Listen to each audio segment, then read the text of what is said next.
There's nothing like an action-packed summer blockbuster, right? Well, Pluto TV has heart-pounding movies streaming for free. Everything from Top Gun Maverick to Transformers Rise of the Beasts to Dungeons & Dragons Honor Among Thieves. Find your favorite fighter pilots, bounty hunters, alien invasions, heists, heroes, mean girls, and dream girls all landing on Pluto TV all summer long. Pluto TV. Stream now, pay never. Hey, it's Ryan Reynolds here from Mint Mobile. Now, I was looking for fun ways to tell you that Mint's offer of unlimited premium wireless for $15 a month is back. So I thought it would be fun if we made $15 bills. But it turns out that's very illegal. So there goes my big idea for the commercial. Give it a try at mintmobile.com/switch. Upfront payment of $45 for 3 months, $90 for 6 months, or $180 for 12-month plan required. $15 per month equivalent. Taxes and fees extra. Initial plan term only. Greater than 50 gigabytes may slow when network is busy. See terms. There's no place to escape to. This is the last podcast. On the left. That's when the cannibalism started. What was that?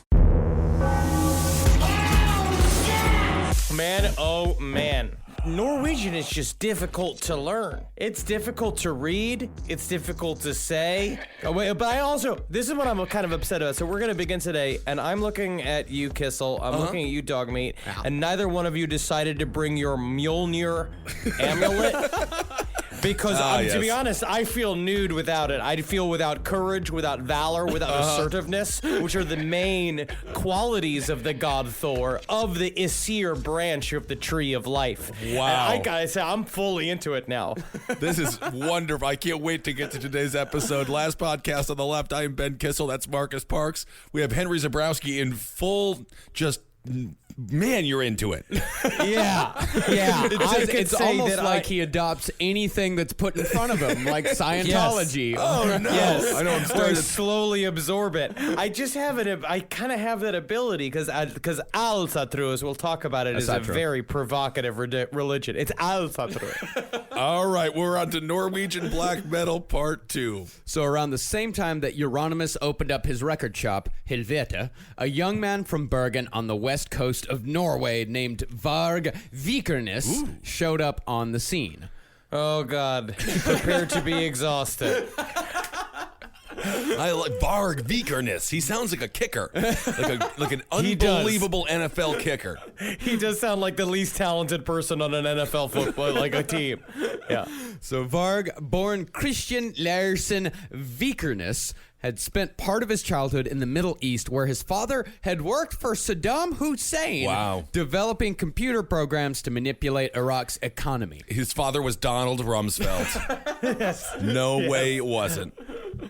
Now, unlike a lot of these black metal guys who came from fairly liberal backgrounds, Varg's parents were both, and still are, avowed racists. But that still didn't stop him from getting upset with Varg when he started getting into Nazi shit at about the age of 15. Varg, what are you doing? Varg, put the helmets down. Varg, stop trying to put all of the dogs into that weird chicken fence construction that you've made in the backyard. It's tough being a parent. You never know what you're going to get, you know? What's your kid going to be like? But you see, mother, I only put the dogs with the black hair into the chicken wire. No, Varg, you don't understand. The problem is not what type of dogs you put in there. It's the fact that they are dogs and they are all. Norwegian parenting, never easy. Varg said the reason why he liked the Germans were because they looked sharp, they killed Americans, whom Varg hated, and they had better weapons. Is that true, though? They had pretty good weapons. Yeah, the Luger's a fine pistol. All right. They had a big gun. They had UFO technology. Yeah. Uh-huh. They were zip-zopping around, scaring the fucking Hilda folk, scaring the countryside. They knew that weird shit was going on. They had they had true contact with Vril energy, which these guys have not, like, they've been searching for. Yeah, well, I mean, the thing is, like, Varg, he was obsessed with these weapons. For some reason, neo-Nazis are obsessed with weapons. Yeah. They talk about weapons Well, you know the the reason. Why? The world domination portion of their ideology. I think. Also, I think it's probably got something to do with lack of pleasing a woman. That's possible. So at about 14, Varg started playing guitar. And by 17, he had joined a band called Old Funeral. Hell yeah. Which is, honestly, that's just a normal funeral. Like, young funeral is kind of edgy, sort of sad. Old funeral is just like, it was a long life, a healthy life. Baker for 50 years. Welcome to Baby Funeral. See, Baby Funeral, that's the name for a band. Baby Funeral. Boy Funeral. Is Any funeral that pretty doesn't rely on the actual normal decay of the human body. Old Funeral also sounds like what my father used to suck down before going into work. Just a bunch of oysters with cigarette ash on top of them. Eventually, Varg left Old Funeral. This is the reason why. These guys were just interested in eating. They didn't care about my sawed-off shotgun or my dynamite or any of these things. They were just interested in hamburgers and food. They had absolutely no interest in the weapons that I liked. Hey, Varg, that's a really cool sawed-off shotgun, but have you seen the new burrito bowl over at Taco Bell? You do not understand. Will the burrito bowls kill your friends? Over years, maybe yes. With your corporatization, your McDonald's, your horrible Americanization. That's what you do, sucking down your hamburgers. Here, sawed-off shotgun. It has got, there's nothing American about this. It's just like the film Reservoir Dogs. I might have to agree with Varg on this one. A band that just talks about food called Old Funeral. It just sounds like everyone sits around sort of like waiting to get gout and just doesn't. I mean, what do you do with these people? No, we're going to see this conflict a lot in black metal in general, where it's like they don't like normal teenager fun things. They all criticize each other for wanting to go get laid instead of and eat food and hang out and smoke fucking cigarettes and drink beers and have a great time because you're in a band, you're touring everywhere, you're making friends everywhere. All he wants to do is talk about the fucking revolution. Be like, I don't give a shit about your stupid revolution. I'm trying to see tits. Yeah, that was one of the things that they said about Euronymous from Mayhem's. Like, he just hung around the record store eating kebabs and drinking Coca-Cola all day. We wanted to burn churches. All right. Well, to each their own. What about the hamburger thing? I mean, to bring Please Kill Me back into it, Please Kill Me is like an oral history of punk in the 1970s in New York City. Dee Ramone talked about hamburgers most of the time. Hamburgers were big at the time. They were hungry. They were starving. The Ramones came from the street, and so when they finally got a chance to just liberally buy burgers at any point, they were super jazzed about They it. didn't come from the street. They came from Queens. Well, which is on a street. There are streets in Queens. Yeah, well, I'm out there. Oh, hey, that's my city, my blood. I mean, I like that conversation. This is before Food Network. This is before Guy Fieri, Triple D. Don't you fucking this say is good stuff, that though. The Ramones were the first Guy Fieri. They were the first The Ramones Food were the Network Guy stars. Fieri's of music. Loving food. Flavortown. Out of bounds. Welcome to Flavor Town. Deep despair, deep gravy. It's gravy. Oh, man, I'm getting hungry. Now, after Old Funeral, Varg left the weapons and even the Nazi shit temporarily and moved on to role-playing games because all the older boys were getting into spellcasting. Oh, my goodness. And role-playing took Varg to two places: occultism and fantasy, particularly Lord of the Rings. It took him to one place, everyone's grandparents' basement. That's where it took him. Technically, in the end, what this could have done for Varg is make him the coolest man on the face of the planet. Because I know several people that started life very early doing role-playing games. And I'm not going to put even myself on that list. I think that you are putting yourself on that list. I am just saying that there's a lot of kids out there that started role-playing games at 8, 9 years old that have blossomed into successful, creative, loving people that added positive things to life. What about Barb? What about Varg? That's what I want to know. My big question on today's episode is, what about Varg? What about Varg? What about What Varg? about Varg? Well, Lord of the Rings in particular is where the name of one of the most influential black metal bands of all time, Varg's one-man project Burzum, comes from. Burzum. His original name for Burzum was Uruk-hai. Now, in case you don't know, Ben, you may not know I this. don't know. Yeah, because you're fucking you're uneducated. I don't know about... Because, yeah, you weren't a part of the cool kids club like I was. Yeah, you're a reject. Well, I do have to say, we were mostly practicing Bret Hart sharpshooter and the figure 4 in the basement, so I don't know who was more nerdy growing up, but mine had more physical pain involved. I will say mine had more writing and dice rolling, and yours had more sexual play with other boys. Well, if you looked at it through a certain lens, I suppose you could see it that way. Well, the Uruk-hai, this is for you, Ben. The Uruk-hai were created by Sauron late in the Third Age. From Lord of the Rings. And in the War of the Ring, the Uruk-hai made up a large part of Saruman's army, together with the Dunlendings, man-enemies of Rohan. They were man enemies. Oh, I see. Well, yeah, there's orc enemies and man enemies, for the Dunlendings had sided against the rest of man in the war for the One Ring. Oh my, I'm just so flat. I need a hit of my inhaler after hearing all of that. I'm flabbergasted. Now, these people, the orcs and Sauron, they were the people that Varg identified with, the bad guys, and he despised the heroes in Lord of the Rings. He said, quote, I hate dwarves and elves. The elves are fair, but typically Jewish. But they're not. well, this barely makes sense in the context of the Lord of the Rings series. Well, apparently, if you read the Silmarillion, the elves also have a traditional wedding dance that has a bunch of people lifting people on chairs. I don't know. Well, that doesn't sound like an old funeral to me. Well, that's a joke.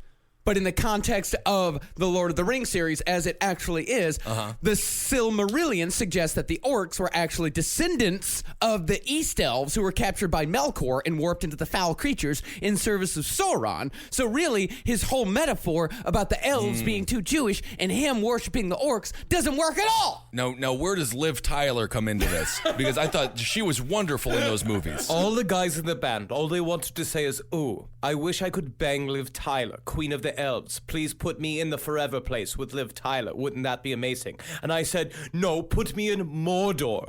That's where everything is cool is happening. Give me a King Kong arcade game. That's the one American thing I like. And you put it in the main hall of Mordor next to the bathroom so I don't have to wait behind all those stinky orcs.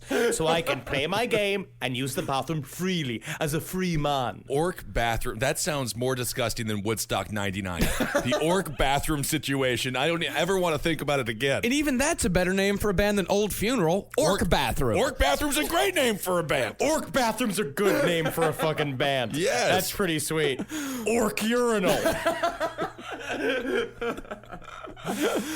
It could be that Varg himself put 2 and 2 together just like I did, and so he changed the name to Burzum. Okay. Now, Burzum comes from the inscription on the One Ring, which reads, Ashnaz Durbatuluk, Ashnaz Gimbatul, Ashnaz Thrakatuluk, Ag Burzum Ishi Krimpatul. If you summon a demon in this room, man, I am going to be pissed. I've got so much to do today. I cannot be fighting a dark lord. The only thing he's summoned is a 375-pound man who's about to knock on the door of the studio and go, excuse me, actually it's pronounced Ashnaz Durpatuluk, Ashnaz Gimbatu. Well, that is the dark tongue of Mordor. And it means... One ring to rule them all, one ring to find them, one ring to bring them all, and in the Burzum bind them. It's Nerd Church. It is Nerd Church, and I wish I had one of Varg's sawed-off shotguns right now. Of course, the word for darkness is Burzum. Oh. See? Kissel, even you learned today. I am learning. I learn every day. Every day I learn something new. Well, that isn't even the nerdiest thing about Varg's adoption. That's not the nerdiest thing? That is not the nerdiest thing about his adoption of Tolkien terminology. For his black metal name, Varg took the name Grishnak after the orc captain from Barad-dûr who tried to eat Merry and Pippin, but was killed by Treebeard. Oh. But that's the thing. It's like when Natalie and I watch nature videos together, she always gets sad when that coyote eats or the cheetah eats. And I'm like, but no, that animal's got to eat too. That animal, of course. Yeah, I root for the orc eating the hobbits because he's got to eat. I love the trees. when I watched the movie. I rooted for Treebeard. I love the trees. I wonder why. Because they're tall and they protect people, and they're nice, and they're not mean like little people are, like you. Would you seem like you would just maybe go with one specific tree named Bent, which is a tree that just sits off to the side, just getting hammered and telling all the trees what to do? That would be a great tree. So I guess we are firmly in the camp. Ben is an Ent, Henry is, of course, a hobbit, and I would be an elf. Oh, okay. So Because you're good with the bow. I am tall and fair. So are you a part of the elvish cabal that runs the media and our government? Interesting. Well, if just the Grishnak wasn't enough to be nerdy, he went ahead and added a title to go along with it. And so Count Grishnak was born. Yes. What the hell makes him a count? Well, he said that Count was, he actually took it from the Latin word comtus, which means like of the people or some shit like that. I see. So he was like, I am a count. So of course people took it to be like some Dracula evil bullshit. It is typical that they would do that and not look at the Latin roots of the word. Yeah. We'll just call himself a Comtus, because that's a funnier name as well. Well, Comtus And it's a little more rock and roll. Comtus sounds like a lovely woman, like like a Mia Khalifa. You know what I mean? Absolutely. She's a real Comtus, like a royalty of cum. But he would do the thing too very often, as we'll talk about the further on. He would blame stuff on the Count. Like he would say stuff of being like, well, that's something that the Count would say. That's not something that Varg would say. Yeah. Because he also changed his name Varg. He changed his name from Christian to Varg anyway. So he he has several different personas inside of himself. And later, Varg is really what I'm going to say is the YouTube generation of Count Krishna. Varg.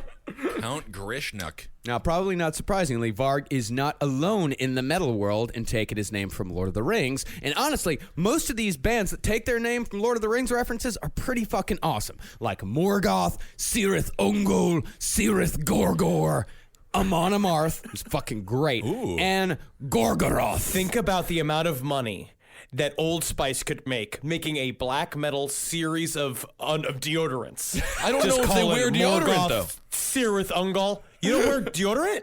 I don't think that they do wear deodorant. These guys? The black metal community, they want to have a full essence about them. But that's what you make it smell like blood. You make it smell like dog shit. You make it smell like rotting corpse. I'm pretty sure that Axe already smells like all of those things. You Kissel. Classic hot take on modern day spray deodorants. Ben Kissel, come here to Last Podcast on the Left for his hot takes on odor repellents. I'll tell you something about after 5 or 6 of these BLs, that's what I call Bud Lights. This Axe body spray starts tasting pretty good. You're spraying it in your mouth, huh? Yep. You told me to review it. Oh, it burns. Oh, it burns.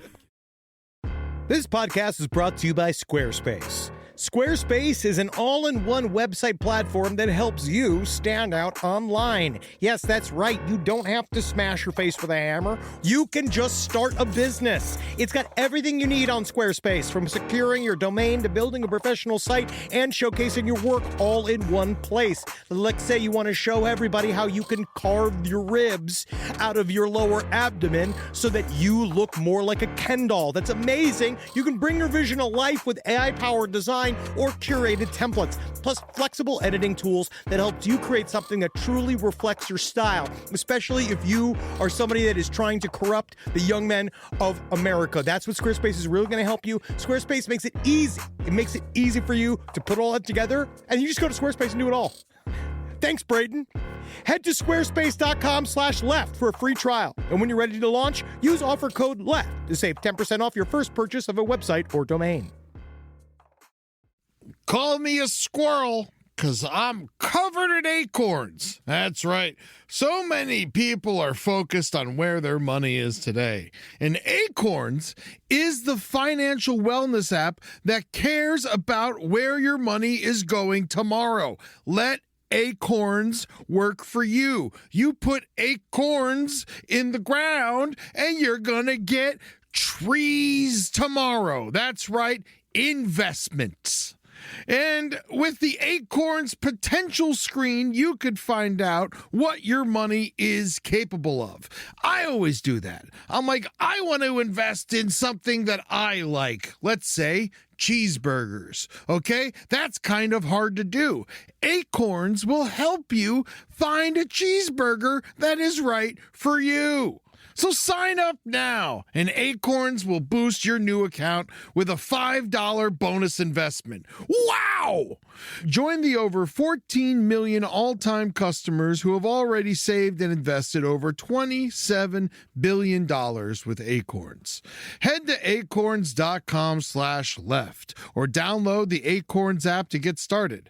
Paid non-client endorsement. Compensation provides incentive to positively promote Acorns. Tier 2 compensation provided. Potential subject to various factors such as customers' accounts, age, and investment settings. Does not include Acorns fees. Results do not predict or represent the performance of any Acorns portfolio. Investment results will vary. Investing involves risk. Acorns Advisors, LLC, an SEC registered investment advisor. View important disclosures at acorns.com/left. Summer schedules can get busy fast with camps, vacations, sports, family time. And, every single time Carmi eats a block of dark chocolate, we got to take her to the emergency room. You know how much time that takes. All right, IXL makes it easy to keep learning part of the routine in just a few minutes a day.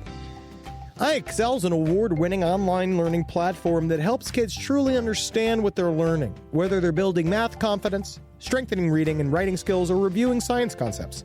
From pre-K through 12th grade, IXL offers personalized, interactive learning that adapts to each child's level and pace, which is great because Carmi has been really slow in biology, and Wendy has really been struggling with American history, mostly just because she doesn't agree with the way it's being taught. So it's really important. You making an impact on your child's learning. Wendy, as soon as she gets her chicken, she is ready for all of her lessons. And Carmi just really has to eat 5 or 6 bites of liver, beef liver, chicken liver, and then she can really get down to, I'm hoping this is the year she reads To Kill a Mockingbird. So really, IXL, thank you. Make an impact on your child's learning. Get IXL now. And Last Podcast on the Left listeners can get an exclusive 20% off at IXL membership when they sign up today at IXL.com/left. Visit IXL.com/left to get the most effective learning program out there at the best price. So let's get back to Varg. With the arrival of Burzum on the black metal scene, what Euronymous referred to as the Norwegian Black Circle was complete, and the shit-talking and one-upping that would eventually lead to arson and murder got kicked into high speed. The Norwegian Black Circle is also, if I was a doctor, what I would call colon cancer. I just want to pull that.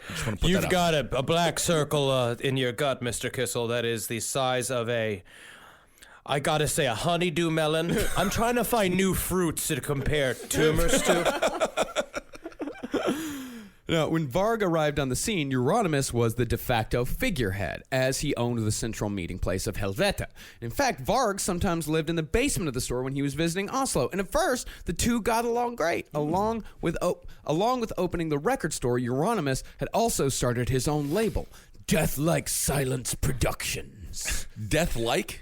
Death like silence, yeah. But what does that like? Like death. Because death like silence means because when someone's dead, they're silent, except for when they start farting, because sometimes the body farts, and then sometimes also the air will come up out of their lungs, and they'll go, or when you felch it, like we've talked about before. Yeah.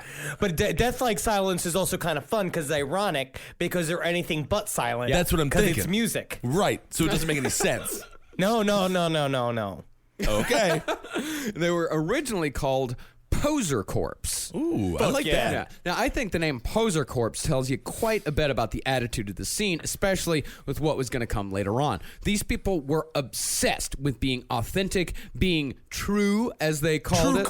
True cult. It's got to be, you have to be true cult. Yeah, true cult. That's what it means. Yeah, and most importantly, they were obsessed with being evil. And after a while... But at some point, when you're so obsessed with being evil, you just become super lame, right? Well, yeah, of course. Okay. But that's what these guys were doing, is that after a while, it wasn't enough to just look weird, hang out in a dark room paid for by your parents, and throw pigs' heads out in the audience at shows. Eventually, in order to set yourself apart from what you think of as trend fans, you actually have to put your talk into action. Okay. And that's kind of where we should learn here. This is a learning moment. This is a teaching moment of enjoy the journey, not just the destination. You know what I mean? The trip is the journey. Right. It's not just getting there. So enjoy it, all right? Just have some fun living in Euronymous' mother's record store. Sure. While you're sitting there playing with heads. And guess what? Some of those heads, you know what you can do with them? Toss them in an oven. Cover them in olive oil and some black pepper and some salt liberally. You toss it in there for about 3 hours. Pig head in there. You get the fat to start to render on the cheeks of it. You shave it off on there. Ooh, get that porchetta. You can suck all the meat out of all the crevices of the skull. It's so juicy. It's filled with fat. Brain is nothing but fat. It sounds like you're a member of, what was the name of that band that just talked about food? Huh? What's the name of the band that just talked about food? I don't know. Old Funeral. Sounds like you're a member of Old Funeral right now.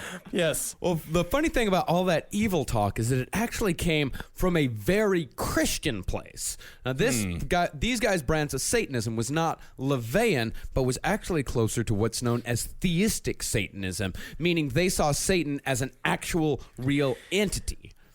Which just means that they were sad because in the end, because that's why they gave so much shit to LaVey, and they didn't like Anton LaVey because, again, he was out there using Satanism as a way to kind of have fun and express himself, because what we now know as modern American LaVeyan Satanism is that it's a political stance a lot of the times, and a lot of times it's really just about what we've talked about on the show before. It's a funny form of atheism where they really just felt that if they were evil enough they could end the world, or at least they just acted like it to each other. And so Varg and Euronymous had a shit-talking competition where they probably got along with how much other shit that they hated in common, and then eventually grew to fact being like, maybe we could just summon Satan. And be like, do you think maybe if we clap our hands hard enough, if we just want it enough, if we could really just put it all out there on the microphone, that we could summon Satan? I think so. I support you, Euronymous. So it's like a black metal version of a roast battle, but regarding religion. Yes. So they really did believe that Jesus was a real person at one point and was still the Lord and Savior and all that stuff. Well, this theistic brand of Satanism says that both God and Satan are very real, though they are locked in an eternal battle of good and evil. The twist is that the black metal dudes were fighting on the side of evil, in league with Satan, as it were. So which one is Elijah Wood fighting for? Elijah Wood is fighting for, I guess, God. All right. Good to know. Now, ironically, their belief in Satan actually made them more Christian than the majority of Norwegians. Out of the entire population of Norway, only 2 to 3% regularly attend church services, despite Protestantism being the country's official religion. Yeah, that's surprising. Yeah, there's a saying they talk about in Lords of Chaos. There's a saying that Norwegians go to church 3 times in their life, and the first and third time they're carried in. Oh. Yeah. Well, that's when they do something really good and the whole town folks, they love them and they say, yay, celebration. You killed the beast. You killed the beast. Now, the black metal guys definitely explored evil the way they saw it in other ways. Euronymous, according to Varg, figured about the evilest thing you could do to spit in the face of God would be to have anal sex with another dude. Hey, Varg, come here, man. Hey, wouldn't it just be like the most evil, like crazy thing in the world to do, right? We do this thing, right? Me and another dude, right? We go out to like a movie, right? And we see a movie and we laugh a lot, we get some popcorn together and we're here together and then we go get some beers, right? And we're just drinking lots and lots of beers, just slapping each other on the lower back, touching each other's knees and stuff, and God is up going like, stop it, Euronymous, you stop it. And then I go back to the apartment with him and I put on some Al Green, and it's been like, do, dun, dun, dun, dun, ah. And he's sitting there and he's removing his shirt, and God is up there being like, you do this, what am I going to do? And then we fuck each other, and then we stay together for 25 years. Well, that is one way to spit in the face of God. Yeah, this is what Varg said.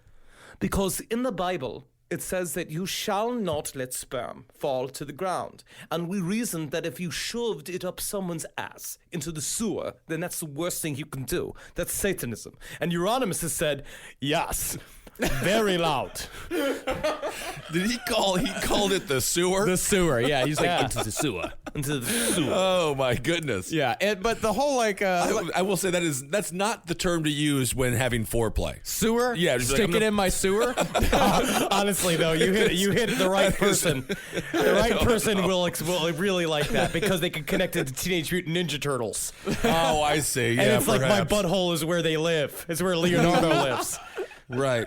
Well, all of this homosexual talk, this was going a little too far for Varg, who is a well-known homophobe along with the likes of Hellhammer. And they seem to have a justification for hating every other group, but it seems like gay people, like a lot of homophobes, it just makes them feel a little bit icky. They don't like the feelings that it makes them feel because maybe kind of deep down inside they wish they could kiss another man. Yeah. Yeah, probably. I mean, the fact that Varg feels icky about anything is hilarious to me. Yeah. They just don't like it. Say, ugh, these gay. And we'll get much more into that in the next episode and how that attitude actually led to murder. Okay. Now, Varg also said that Euronymous was into pretty much anything involving extreme sex acts, from child pornography to snuff films featuring dildos covered in nails and labias being hammered down to tables. But as we know, right, one thing is snuff films are total complete horseshit. They probably exist at like the highest levels of wealth and decadence, but I seriously doubt a dead-ass broke musician running a record store in Oslo could get a hold of one. No. You need to be invited to a Bilderberg meeting in order to get one. And also, you could just see that being total horseshit, covering the fact that Euronymous was just a normal gay guy that he's hanging out with Varg, and they're just talking shit about everybody. Like, Euronymous is talking shit about Hellhammer. He's talking shit about Dead. He's talking shit about the entire scene. He's talking shit about Mayhem. And the entire time going to Varg being like, you get it just like me. And Varg is, for a while, kind of playing along because what he is interested in, I think at this point is specifically when he met Euronymous. He's like, I'm going to destroy Euronymous. I should be the center of the black metal scene. Meanwhile, Euronymous is sort of weirdly bathing in all of this attention. And what apparently also the Varg got really upset with is that Euronymous he really loved crop tops. And he would wear these crop top shirts. And Varg would be like, he's sitting there and he's watching his disgusting fat belly just hanging over his black pants. And I just couldn't watch it wobble anymore. Huh. All right, like the Blue Meanie. Remember that? He's a great wrestler. Now, there is some debate as to who really introduced the evil brand of Satanism into the black metal scene. Ooh. Some say it was Varg, some say it was Euronymous, but as Henry pointed out, and as it's pointed out in Lords of Chaos, what's most likely is these guys were just egging each other on, and shit got way out of hand very, very fast. Yeah. They realized, especially after Dead's suicide, that if they just kept it to talk and never actually did anything, they would slowly lose their street cred and become nothing more than a joke. And if there's one thing, quote unquote, evil hates more than anything, it's being laughed at. Ooh, don't laugh at him. That's all we do. That's our job. That's our job. I'm not laughing at him. I'm not laughing at Varg. I'm not going to do that. This got sent to several black metal bands. The last episode did. It did get sent to many but black. We're And there were, fans. We're fans of the music. I just want to go to the concerts. Yeah, I think they have more of a sense of humor now. There are definitely some black metal bands that were very into it. We apparently angered a few black metal bands quite a bit. No, I don't think that's possible. That's all right. It's on You brand. can't for them. anger black metal bands. They're a fun-loving bunch. And so, since these guys decided they needed to put their words into practice, the church burnings began. Ooh. Now, it all started with just a little vandalism and theft at a church where the guys stole a bunch of goblets and crosses and shit to decorate their record store with. Hell yeah. Yeah, I mean, churches are filled with really cool things. It So is. that's kind of on the church. It would be kind of cool to drink like out of one of the chalices that the priest has, and then every once in a while just dip my balls in it.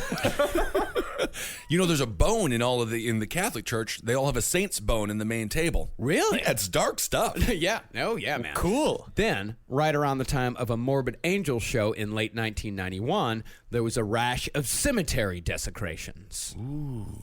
Then, on Saturday, June 6th, 1992, the 6th day of the 6th month of the 6th day of the week.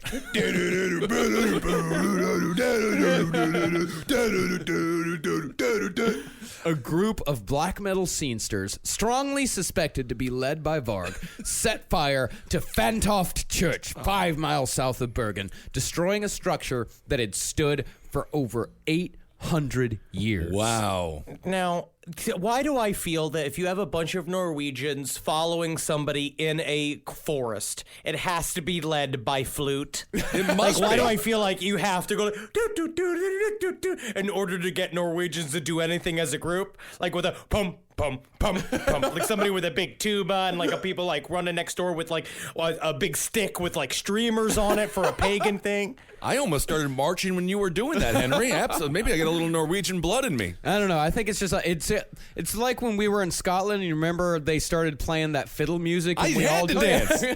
My knees started hitting my belly button. Yeah, I was jerking. Yeah, I had that same thing walking through Grand Central yesterday. There was a woman playing like jaunty fiddle, and it heartened me. It's unbelievable. What is it? What is it with being white and fiddle music?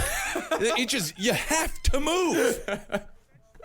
According to an interview Varg gave, before the group burned the church, they chased down a rabbit, which he said was actually more difficult than burning down the church. Well, no kidding. The rabbit's moving. The church is just sitting there for 800 years.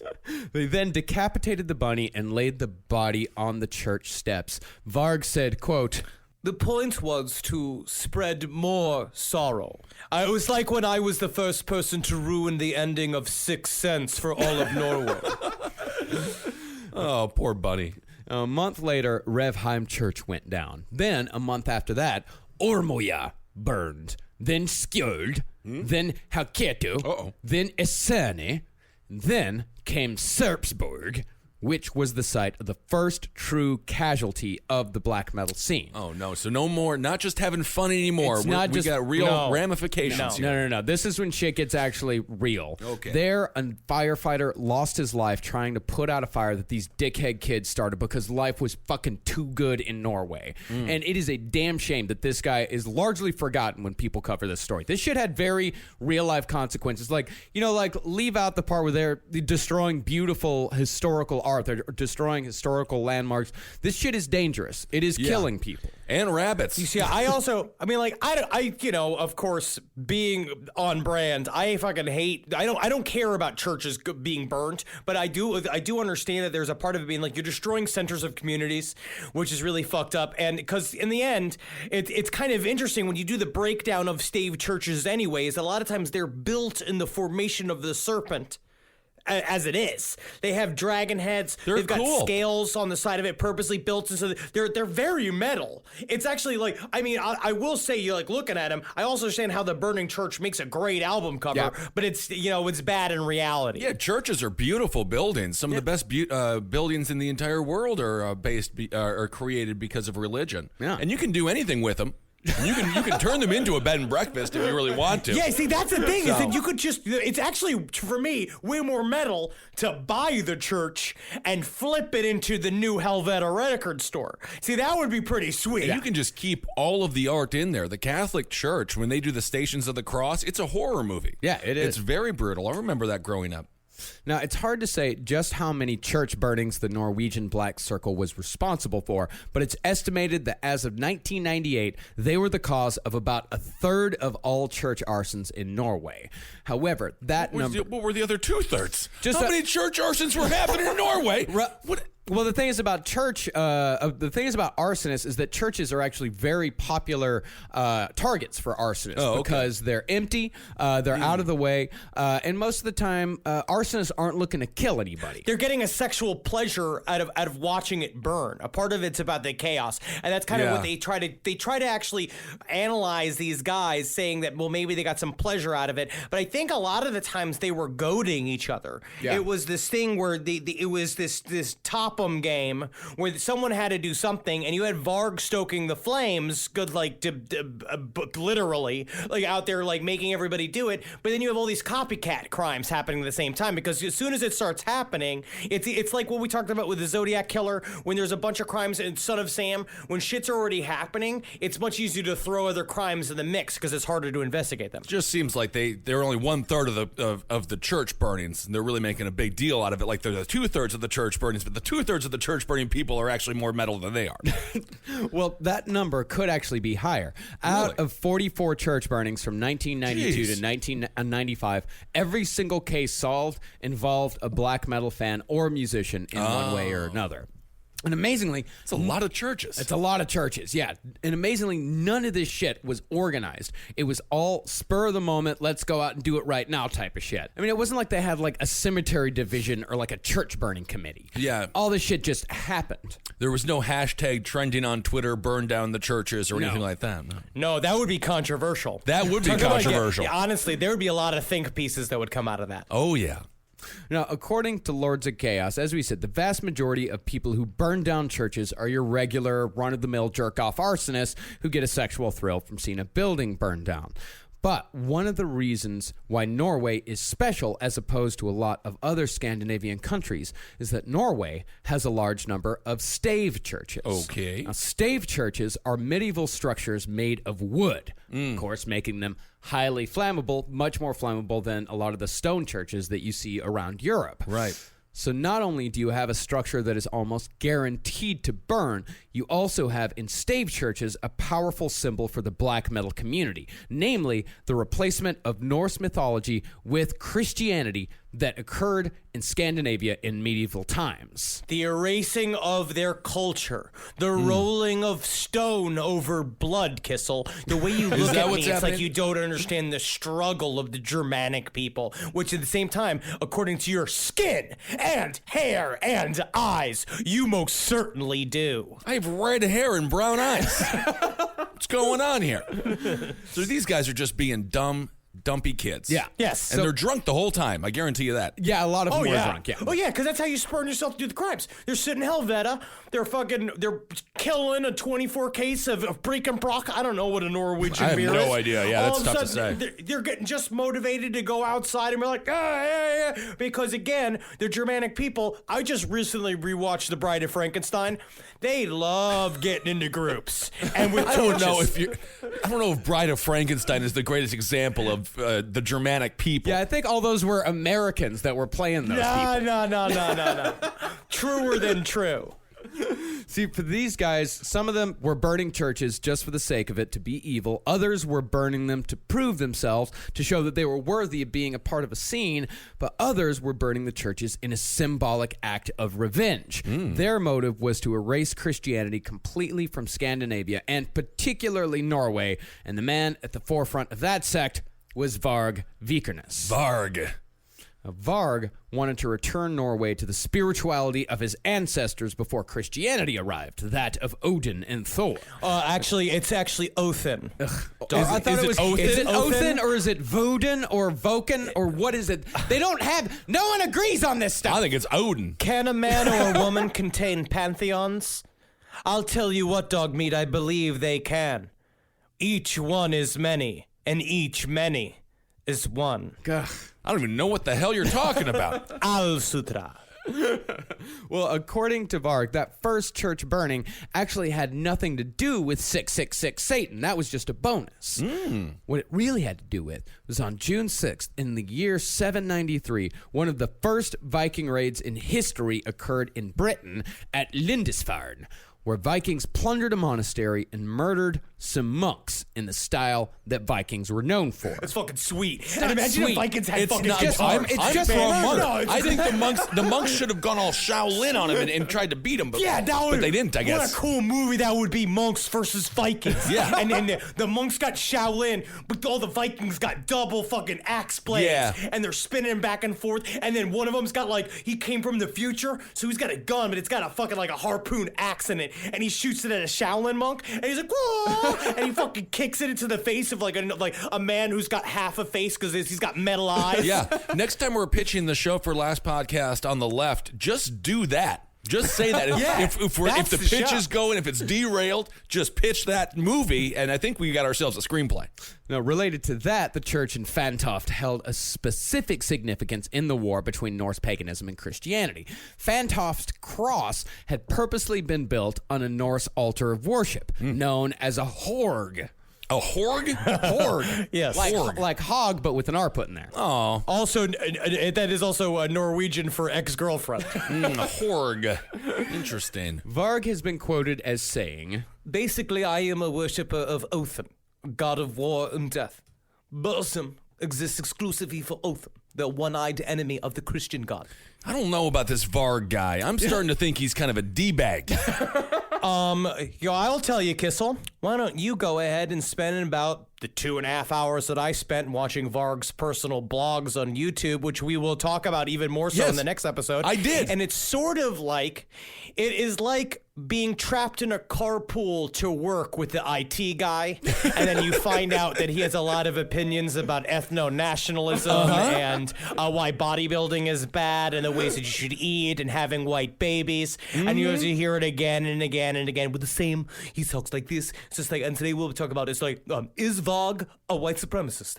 Let's find out. He begins every YouTube video just like that. Every single one. Maybe. Probably, yes. He has a little thesis statement, and then he says, let's find out. Let's find out. Yeah. Okay. Yeah, I watched a little bit of it. Interesting guy. Oh, yeah. In no way did I want to hang him out a window like Suge Knight did to Vanilla Ice. Well, Varg is a follower of Asatru. Al-Satru. Whatever. It's an Al-Satru. Al-Satru. It's Al-Satru.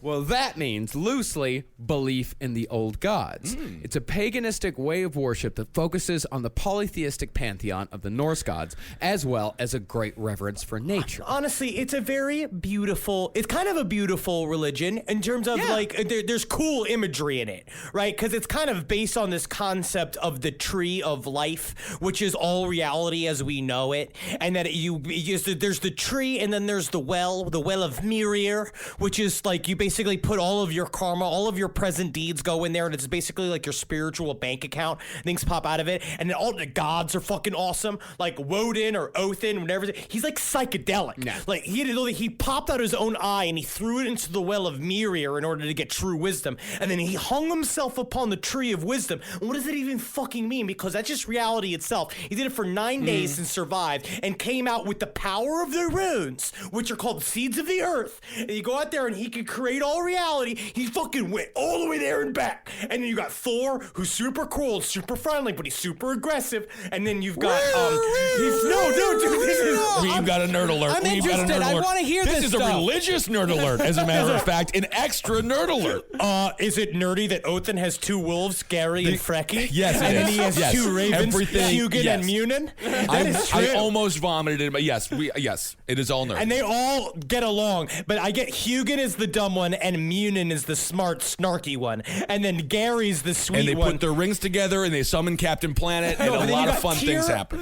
You're just saying it's no. very interesting. I am But saying the no. problem is again, Al-Satru ends up turning into some sort of racist religion because it's by the people that practice it, because it's very much about like being proud of being from Norway and how like the most beautiful thing you've ever seen is like a sparsely tree-covered hill covered with graves and snow. It becomes racist and anti-Semitic and white nationalist because it's created by human beings who are racist, anti-Semitic white nationalists. No, it That wasn't is not created true. by people that were racist and anti-Semitic. They're and white all nationalists. racist. No, they're No, not. in the beginning it was not. I want to see their record albums.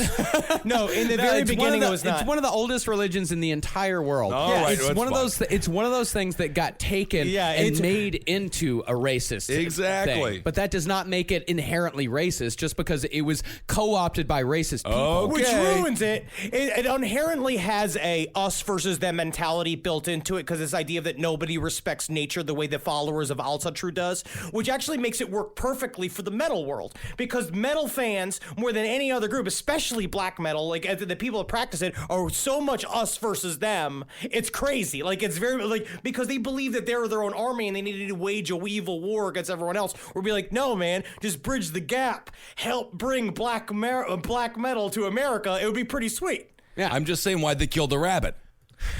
Why are you? All right, that's good. Never mind. I'm going to let it go. You're being stubborn. I'm not being stubborn. I'm asking why they killed the rabbit. Well, but you can't take the actions of a couple of dickheads in 1994 and completely throw away a religion that's been around for 40,000 years. I love it. I do believe that they should change. In the end, I don't think anything should be around for thousands of years without changing. At some point, you got to change it. But the problem is you have the two people with the coolest part about Alta throws all the fucking the emblems. Oh, the symbolism, all the cool talismans, and all the fucking every story in Alta should be a fucking comic book. They're fucking awesome. The story of like Tyr facing Fenris the wolf is sweet. They did. It's called Thor. That's what Thor is. No. Oh yeah, there's a movie coming out. There's a second movie or third movie coming out. And then Freya, who's nude all the time. And then Frey, who's the god of the fertility, and his cock is so big and long that they had to build him with statues. They didn't want to show his cock, so they put a towel over it. Kind of like when you trick your girlfriend when you have a hard on, you put like a little like washcloth over him, and you're like, hey, look what's here, you know? And then they do that with all the statues until later on to the 80s, they started building new statues of Frey. And his cock is like 12 inches long, and they like that. Where are you sending us? Well, this is a fun one. Streaming July 23rd on Paramount Plus, the hit series Star Trek Strange New Worlds returns. You are facing the finest crew in Starfleet. Boldly go one step closer Any of these missions could be lost. to where it all began. We've seen a lot of strange new worlds, but we'll never see something like this. Star Trek Strange New Worlds. New season streaming July 23rd exclusively on Paramount Plus. Hey there, everybody.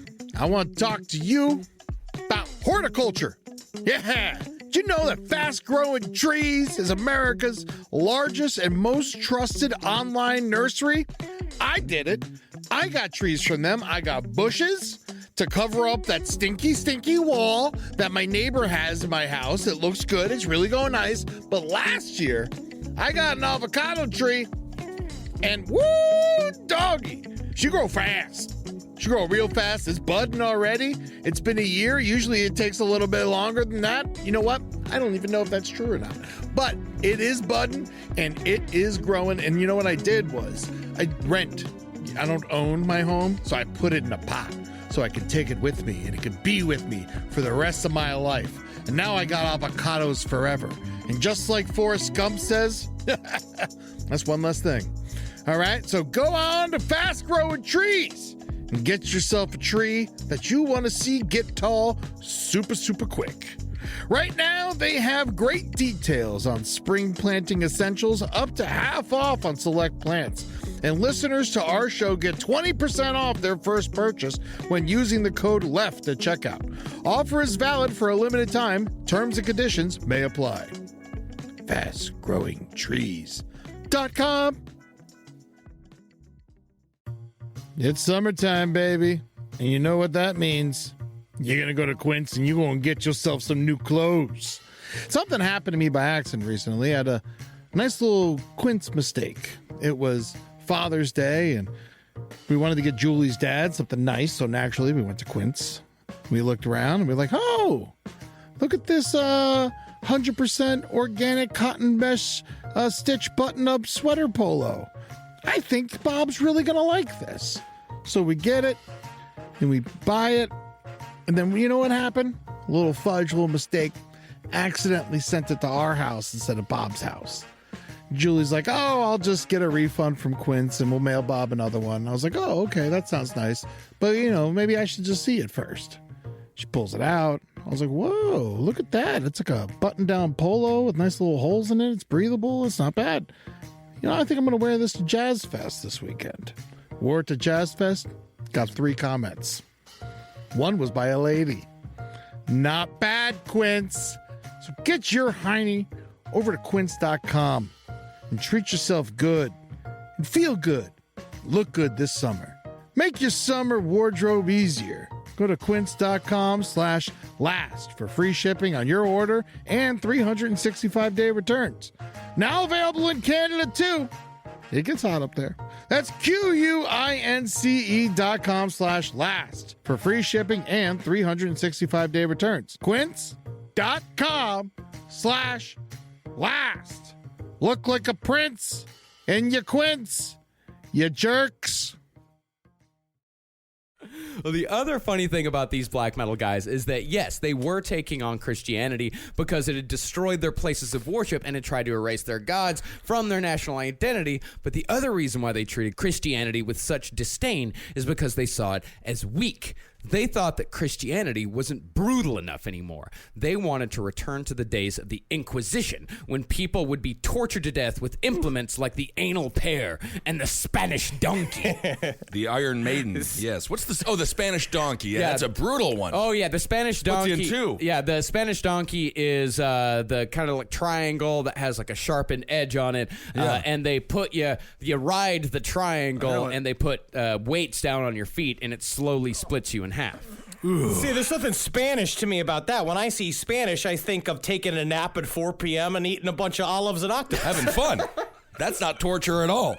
Well, the black metal guys believe that by burning churches, they would make Christianity stronger, which would cause the Satanists to strike back again, and that small conflict would start a war that would annihilate the world. But in the end, they did this for PR. Yeah. They did this to bump their numbers. Varg realized that Varg was very canny. The move to Alta through, in my mind, from Satanism was him understanding of there's a gap here that I can basically do what PR companies are doing now in the United States of America and attach an ideology to people buying records. And if I can attach like this kind of this lifestyle to our work and what we do, then that's going to make our audience super loyal. He's very like, that's what he did. So that's where all of this came from. That's what makes him technically, to me, more evil, as that he did all this shit to move some units. Yeah, for branding reasons. Oh, yeah, and it did definitely spread into fandom. On July 26, 1992, a house belonging to Christopher Johnson,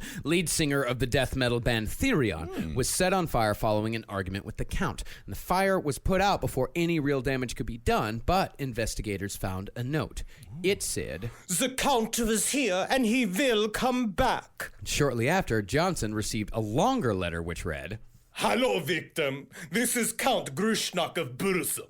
I have just come home from a journey to Sweden, and I think I lost a match and a signed Bursum LP. Ha ha. Perhaps I will make a return trip soon, and maybe this time you won't wake up in the middle of the night. I will give you a lesson in fear. We are really mentally deranged. Our methods are death and torture. Our victims will die slowly. They must die slowly so that we can leave, because we run slowly." All right, so he's going through his kind of Lisa Left Eye Lopez phase when she burnt down Andre Risen's house. Interesting. This is very aggressive stuff. But it wasn't him. It was an 18-year-old girl named Suvi. It wasn't him. It wasn't him. She was just looking for the Count's favor. And when they asked her why she had done this, she said, "I did it on a mission for our leader, the Count. I love the Count. His fantasies are the best." Oh my! So I mean, the sad thing is, Varg is the smart one, and then they just get dumber and dumber as the followers go. This is where it gets dangerous. It's very similar to any white supremacist movement, where the smart ones are on top and the dumb ones are on bottom. It's like that's kind of what he did. Is that he basically was just like, I'll use all of these idiots as chess pieces because they're gonna want to look as cool as me, which is sad. There are no smart white supremacists by nature. By definition, they are stupid. Yeah. Yes. Now, for her troubles, they locked her up in a mental institution for 2 years. Oh. But that's not to say that these guys weren't burning down a shitload of churches. They were definitely doing that. One of them said, after being asked how it all happened without any real organization, he said, "I don't know. I guess after the first church burned down in Bergen, people got very enthusiastic about it." It seems like it. And that's the tone of all these guys. Like when they talk about the church Good burnings, Lord. like when they talk to him now, or at least when they talk to him in the 90s during Lords of Chaos, or the late 90s, early 2000s, they were like, yeah, you know, whatever, like church burnings, it's fine, whatever, I don't care. Like, I like it fine. I think there's other ways to do it now, but I like it. I wish more churches had burned. It seemed to become a pastime for these guys, huh? Well, now they're just so over it. Yeah. It was just so like, yes, church burnings. And they act like all the shit, but it's all an act. Every single thing that they do is an act. The closest person to being honest now is Fenris. Yeah. Who came back from Darkthrone. He's like kind of rejected all the lifestyle and trying to be real, where Varg is thinking he's doing the same thing, but he keeps telling the same stories again and again and again, where it sounds like you're not over it. Because he says the Euronymous story like 5 or 6 times in his hundreds of YouTube videos. And that's the thing about Euronymous, is that he was the guy that was supposedly at the forefront of the whole scene. He was supposed to be the leader, the figurehead, but he actually didn't participate in a lot of this stuff. It seems like the majority of it was done by guys like Varg and Samoth of Emperor, who said he burned churches because, quote, "It felt right to do so. Like when one wants to sing a song in a musical. The emotions get so big that you begin to sing and express yourself. You see how natural that is." Well, that Henry brings up a good point. When do they play music?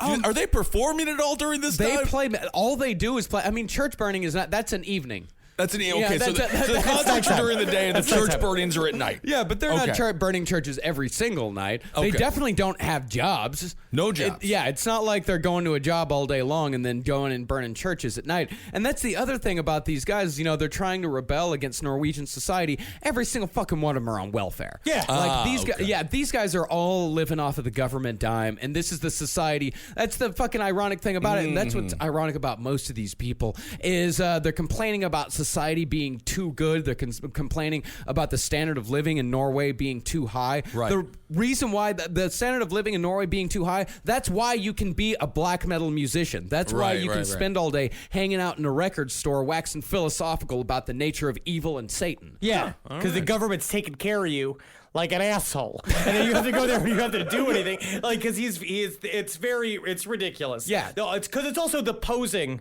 It's all of the posing that got everybody in trouble. And then what we're gonna find out, what Varg calls the media event in next episode, and all these things, the way he builds it all up, they all get used. And essentially, this whole church burning movement ruins all of their lives. Yeah, I believe that. Yeah.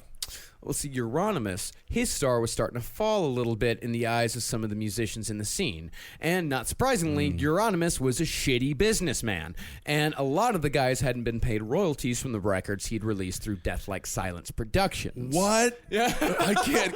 Can you imagine having to go to Euronymous and be like, I got rent coming up and I haven't eaten in a couple of days. It's just possible to just get the check? About that. You know what would be like totally the most evil thing in the world? Now, my big thing is, you know how I tell people, like, I told you to wear that choker necklace that you're wearing, and you look fucking cool, right? Yeah, cool. You like that, right? Yeah. Right? Yeah. Isn't that cool? It's Your cool. shoes I feel that you're cool. wearing? Yeah. I told you to wear those shoes. You bought those shoes. Yeah, you look good. I feel cool. Right? Yeah. Right? Yeah, I feel cool. What would not be the most evil thing in the world, but to not pay you your royalties? Oh, it's cool. Yeah, that's great. Yeah, it's cool, right? Yeah, it's cool. Yeah. Now, yeah, you're going to get out of my shop.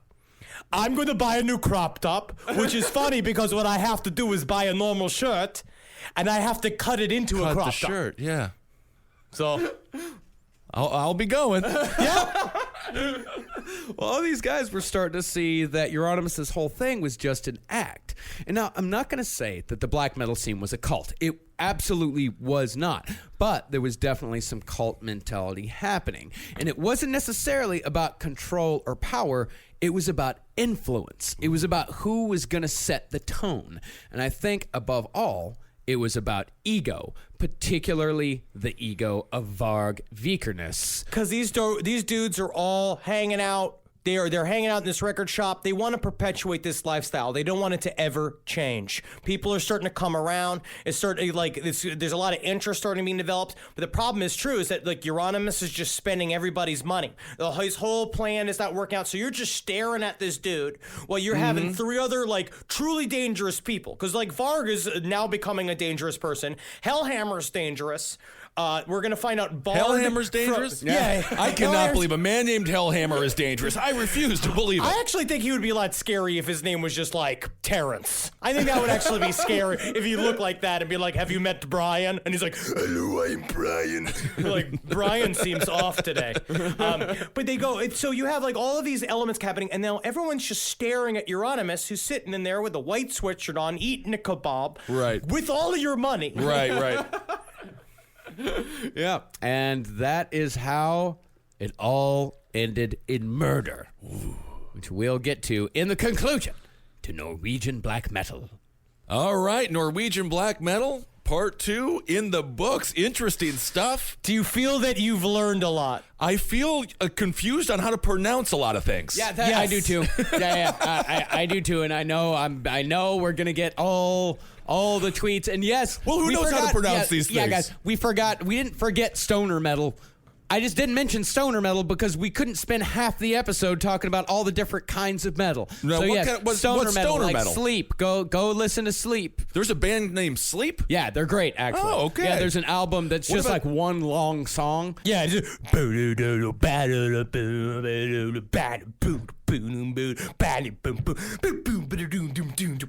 that's kind of fun. And then there's drone metal with like Sun O, who's fucking great. Yeah, there's a lot of bands that we didn't mention. It sounds kind of like this.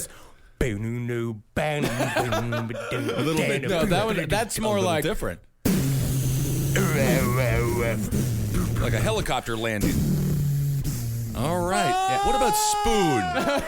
What's the band Spoon all about? Spoon's like indie rock. Yeah. That's indie rock. Yeah. Okay. That could not be further away from metal. I saw them live. I just don't. Spoon's great. They were fun. Yeah, they were Spoon. fun. There was a fight. There was a fight at the Spoon concert, as a matter of fact. I would actually imagine there's much more likelihood of being a fight at a Spoon concert than at a Sun O concert. But the music wasn't very violent. No, it's not. But there was a fight. I don't know what happened. All right, everyone. Well, thank you so much for listening. What do we have to talk about? We have September 22nd. We're in Toronto. Yes, please come out to the Toronto show. Please come out. And then September 23rd, we're in Pittsburgh. Yeah, but that show's sold out. Okay, that show is sold out. But we'll hang out with, if you can't get there, just hang out. We'll meet you. So if you liked our series that we're doing black metal, which we're doing right now, you should also check out the Death Metal Boys. They're also doing a series on black metal that's pretty sweet. So if you can't get enough... black metal, which I think is easy. It's like there's a lot of people like really interested in the topic. Yeah, so it's fun. It's like I fucking love this shit. Who knew? Who knew there was so much into it? Oh, I know. Well, yeah, no, that makes sense. You can follow us on Twitter at Henry Loves You, at Marcus Parks, at Ben Kissel. Follow us on Instagram at Dr. Fantasty, at Marcus Parks, at Ben Kissel, the number 1. And follow us on all of the bullshits at LP on the left. That's it. And let's see. Go to lastpodcastnetwork.com to check out all the other shows that we have here on the network. We got a new one. It's called The Story Must Be Told. Ooh. Features roundtable favorites Reed Failer and Andrew Short. If you like really weird, bizarre, surreal stuff, it's like a storytelling show. It's really fucking cool. I'm really excited to have it on the network. Check that out. Also, LPN Network, or Last Podcast Network. Check out Abel Against Tom Pat for everything political. Roundtable of Gentlemen, Page 7, Sex and Other Human Activities, Movie Sign with the Mads. So many great shows coming right to you there on the network. I want to actually reach out to some of the people that gave us they gave us 5 stars on iTunes. I've seen what you've done here. There's some people, someone immediately said that they don't like what we're joking about. I got to stop reading these iTunes podcasts. You really got to stop reading iTunes. Never read the reviews. Never. It's not real. I just like to go at the people that said Henry sent me, because there were a bunch of people. Where is it? Henry sent me. Oh, we got Emma Hill said Henry sent me. What's going on? I don't know if you even do. I don't know how you know what your iTunes account is. I don't even know how you'd even find that. I would say that The Best by Joey Bags. Thank you. She says Henry sent me. Man says Henry. We got The Real Bull. A Rust Player did it. They all did that. Yajira B did that. All right. You know what I mean? There's a lot of these. I'm just looking at these. I didn't realize just how many there was of the Henry sent me's. The Love on the Bluff has got on there. Well, thank you, There's Love on the Bluff. Yeah. Everybody did good. Oh, yeah. J-Mo Gator. I like him. He sounds like a college football coach. Yeah, J-Mo Gator. All right, everyone. See J-Mo Gator. I love him. Saturday. Hail our Razorbacks. Hail yourselves, everyone. Hail Satan. Hail Geen. Hail me. And make sure before you shut off this podcast, you need to go to Amazon right now, buy yourself a Mjolnir hammer to wear on a lanyard in order to show all the Norwegian on your block that they are home. Magustalations.